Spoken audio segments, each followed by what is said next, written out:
Another unpredictable week just hours away in Washington, and so many implications for the midterms here in Wisconsin. Great time to bring in ABC News political director Rick Klein. Hey, Rick, good to see you. Thanks for being here. Hey, my pleasure. Good to be with you. Let's start here in Wisconsin. We have these key statewide races in the fall: U.S. Senate, governor, attorney general. What does this abortion debate now do to these types of races?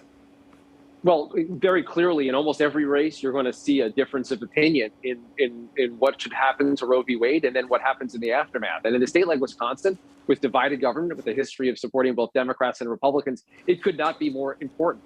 This issue is going to be thrust into the states almost certainly if and when the court overturns Roe.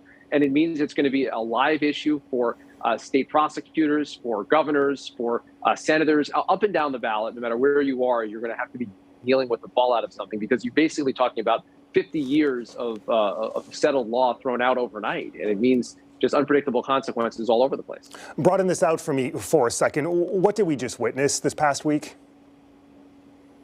An earthquake.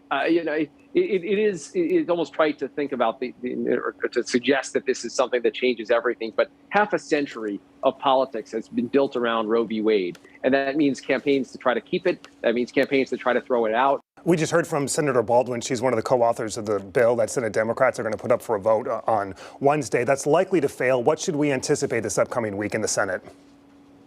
Well, it's not even going to get all the Republicans who support abortion rights to back it. It is mostly symbolic, an important symbol. But keep in mind that once the Supreme Court throws out Roe v. Wade, it isn't a matter of federal law. It's about the Constitution. There's no prospect of a constitutional amendment.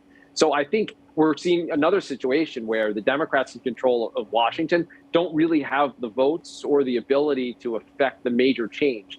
Let's look to one of the other big stories of this past week, the primary in Ohio. Republican J.D. Vance won the nomination in that Senate primary after former President Trump's endorsements. Was this a litmus test for the power of the Trump endorsement heading into the midterms?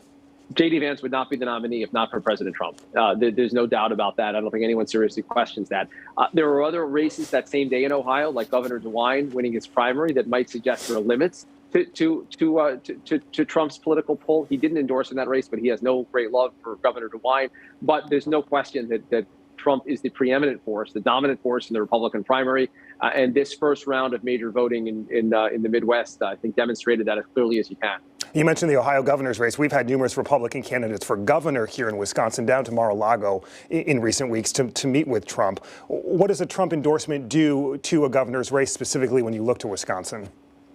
Yeah, governors seem a little bit different than Senate races, though I do think the fact that you've got an open race on the Republican side, it is going to be the most coveted thing. Whether President Trump decides to dole it out or not, he has chosen to sit some races out where there isn't a clear, obvious favorite for him. And it isn't necessarily who adheres to his philosophy. In Ohio, just about all the Senate candidates wanted to be Trump's best friend. The question became, who does Trump make a calculation is the person most likely to win, the person that might fit the mold just the same. And for whoever that person is, if there is someone that's blessed with that endorsement, you can imagine there's going to be a major bump in fundraising, a major bump in polling. It doesn't guarantee you anything, but it does put you in the conversation in a way that nothing else in politics on the Republican side does right now. Coming off an incredibly busy week, ahead. Rick Klein, ABC News political director. Thanks so much.